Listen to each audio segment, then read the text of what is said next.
Président.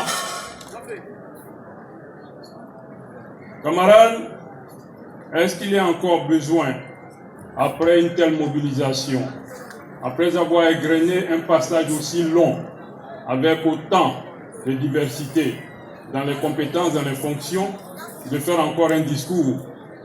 Oui, c'est encore utile. Mais j'aimerais déjà remercier et saluer tous les camarades qui ont fait le déplacement ce matin, et en ma qualité de secrétaire général et porte-parole, porter la parole de tous en des moments aussi solennels. Il faut dire que la coutume veut qu'à l'orée de l'année nouvelle, le vœu soit présenté au président du parti, présenté à celui qui a eu la conduite de l'action du parti. C'est un moment donc important, un moment fort, mais au-delà de la tradition, c'est une communion, c'est une symbiose, c'est une page très forte de rapprochement entre le chef et ses équipes, entre le leader, qui est Pascal Affi-N'Guessan, et tous ceux qui aujourd'hui ici croient en son combat, et au-delà, tous ceux qui nous regardent depuis l'approche numérique, depuis donc les différents continents. Président, avant de revenir aux vœux, j'aimerais, parce que nous sommes un parti politique fortement ancré dans la configuration internationale, faire une petite lecture de notre environnement. Parce qu'un parti tel que le Front populaire ivoirien inscrit son action, inscrit l'action de son leader dans un environnement mondial. Oui, nous sommes encore dans un monde d'incertitude. Oui, la paupérisation constante de la plus grande partie de la planète appelle encore à des priorités et à des programmes nouveaux. Oui, la priorité culturelle prend un pas important. Oui, le déséquilibre environnemental appelle à des politiques environnementales responsables. Oui, et malheureusement, le monde est encore dans l'approche des extrémismes. Le monde est encore dans la naissance des nationalismes. Nous sommes donc socialistes. Et ce socialisme appelle de notre part que nous puissions, dans la lecture de l'environnement, dans la continuité de l'action au niveau mondial, ce socialisme appelle de nous un aspect de responsabilité. Et c'est cela, Président, parce que quand on va décrypter la situation au plan international, il y a des leviers qu'il faudra mettre en évidence. Il y a des aspects de gouvernance qui vont s'imposer. Oui, au XXe siècle, il y avait une certaine approche. Au XXIe siècle, la gouvernance doit évoluer. Il faut des leaders modernes, des leaders aptes à comprendre et à décrypter les phénomènes internationaux, des leaders qui apportent des solutions aux problématiques nouvelles. Nous ne saurions nous dissocier d'un environnement qui évolue avec des identités nouvelles, avec des problématiques nouvelles, et dire que nous nous renfermons sur nos petits espaces. Et dire que nous sommes dans une mentalité d'assiégés, parce que nous avons peur de nous ouvrir sur les rendez-vous de demain. Le Front populaire ivoirien, à l'évidence, avec Pascal Affi-N'Guessan, a décidé de s'ouvrir sur le monde. Mais au fait, d'où venons-nous? Au fait, qui sommes-nous? En réalité, où allons-nous? Nous sommes le Front populaire ivoirien. Et je reviendrai là-dessus pour décliner nos valeurs. Mais comment les autres nous voient dans cet environnement? Dans cet environnement, nous avons vu et vécu une approche progressive de l'idée qu'on se faisait de la gouvernance de Pascal Affi-N'Guessan. Au début, certains étaient hésitants. Au début, il y avait des atermoiements importants. Désormais, chacun se rend compte que c'était seulement l'expression d'une vision et que tout le monde n'était pas capable, à un moment donné, de voir et de scruter les horizons pour comprendre les enjeux qui se dessinaient. Et les enjeux, ils sont là, ils sont importants. Et c'est ce que Pascal Affi-N'Guessan a su mettre en avant. Et c'est important donc pour nous de comprendre que ces enjeux-là, ils vont fortement influencer notre démarche. Après, chacun s'est rendu compte que les choix qu'il avait faits étaient les meilleurs. Parce que quand vous êtes dans un environnement et que la plupart des personnes hésitent à emprunter un chemin, il faut faire une analyse sereine, une analyse implacable, une analyse froide pour prendre une position. Cette position peut être différente de la posture des autres, mais cette position va s'asseoir sur votre expérience, sur votre vision du monde, sur votre compétence. Et c'est ce que le président Pascal Affi N'Guessan a fait.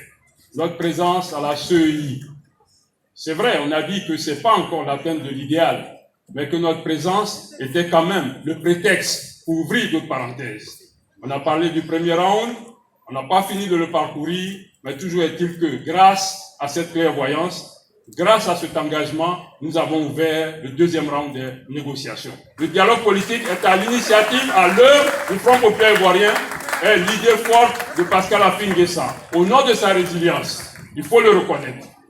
C'est vrai, dans un environnement politique où chacun peine à reconnaître la force de l'autre, mais ne se cache pas le fait que l'autre est fort, il y a peut-être des approches.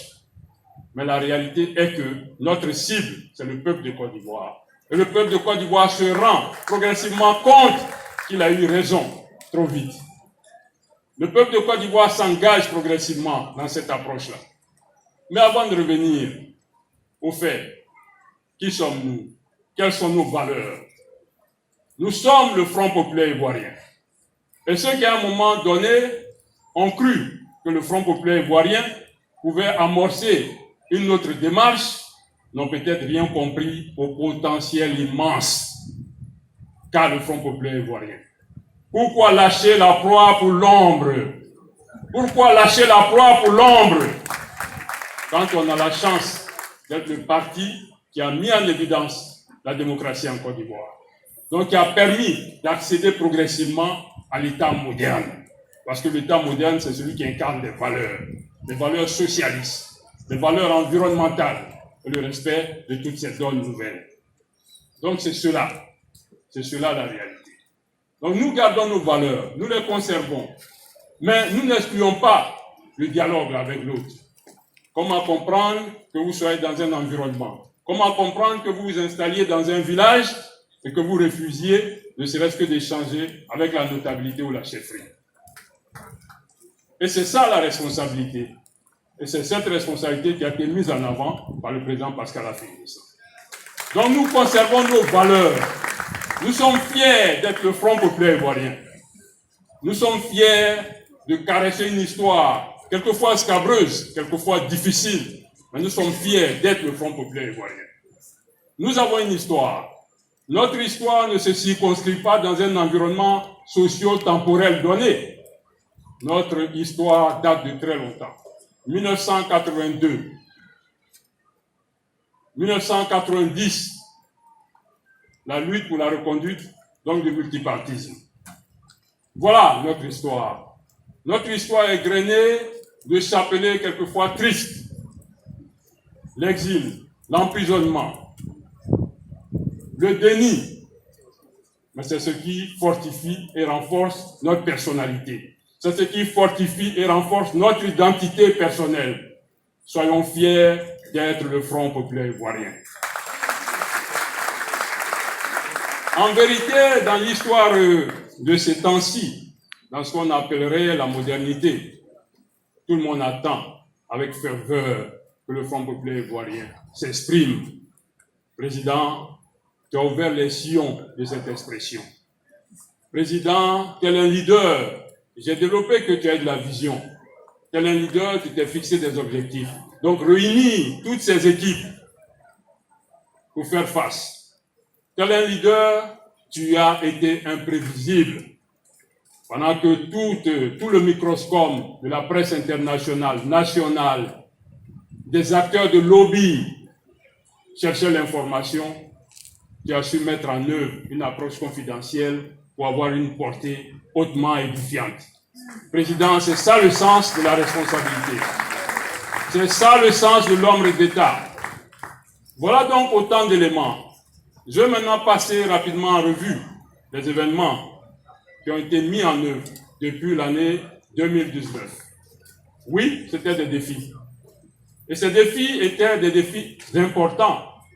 Parce que certains partis étaient dubitatifs, étaient sceptiques, quelquefois même apeurés, quand ils se projetaient dans notre volonté de restaurer ou bien d'installer des structures de jeunes. Ah ben, ils vont aller installer la jeunesse, mais ça va faire des cafouillages.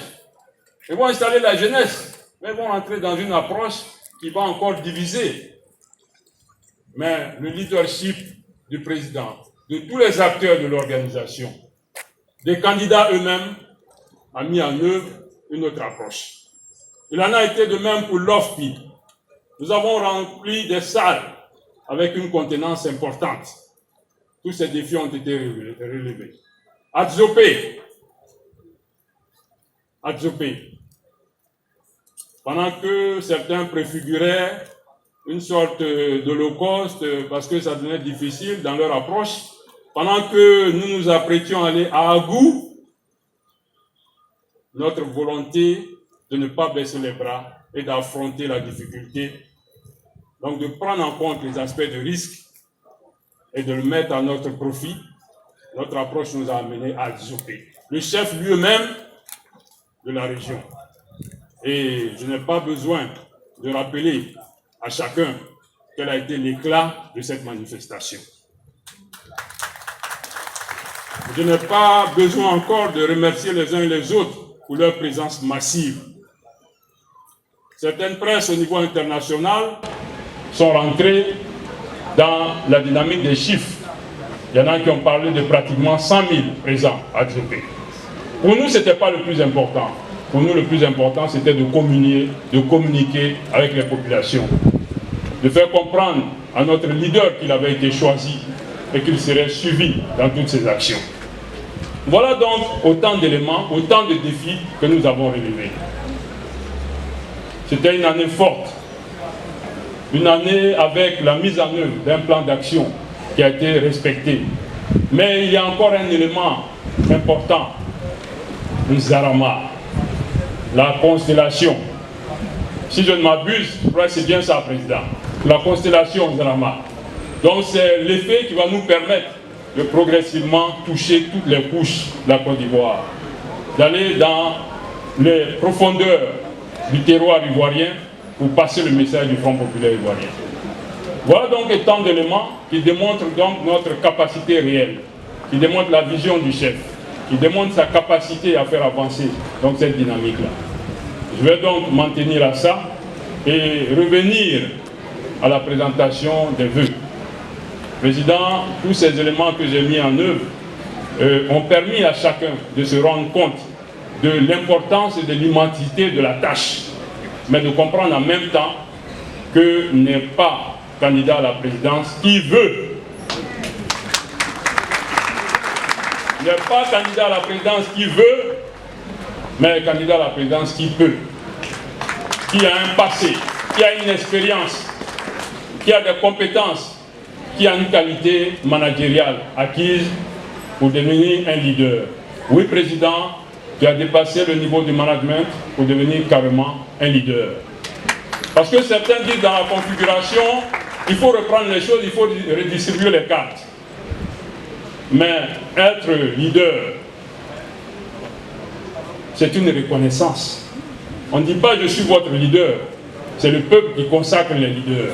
Et Président, le peuple progressivement est en phase avec ce leadership montant et qu'il ne saura pas manquer de soutenir, nous l'espérons et nous le souhaitons très bientôt. Président, tu as ouvert une parenthèse qui fait rêver beaucoup d'Ivoiriens. L'unité du Front populaire ivoirien. Je ne vais pas me prononcer là-dessus. Ça peut provoquer chez certains beaucoup de joie, chez d'autres des inquiétudes. Mais j'aimerais dire que c'est légitime, parce que c'est un changement. Un changement entraîne toujours chez certains quelques réticences, quelques résistances même. Mais il appartient aux acteurs de les rassurer. Président, je sais que tu sauras rassurer les réticents.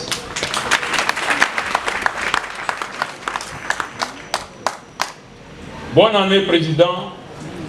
nos vœux de santé, nos vœux de réussite,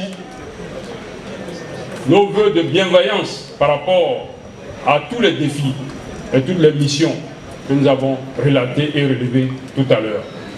Mais j'aimerais déjà dire que la famille est le socle sur lequel tu vas bâtir cette stature-là. Et donc dire à Madame Afingessa qu'elle est un pilier important de cette dynamique. Donc à elle aussi, nos vœux les meilleurs pour l'année 2020. À toute la famille, à tous les camarades. Je suis certainement le porte-parole qui porte votre voix, mais j'ai l'avantage aussi d'être celui qui peut vous souhaiter ces vœux-là. Mais vous remerciez tous et que Dieu, dans sa miséricorde, fasse en sorte que toutes les actions, tous les plans, toutes les missions que nous mettrons en œuvre pour la réussite nous permettent donc d'accéder en octobre à la magistrature suprême. Merci.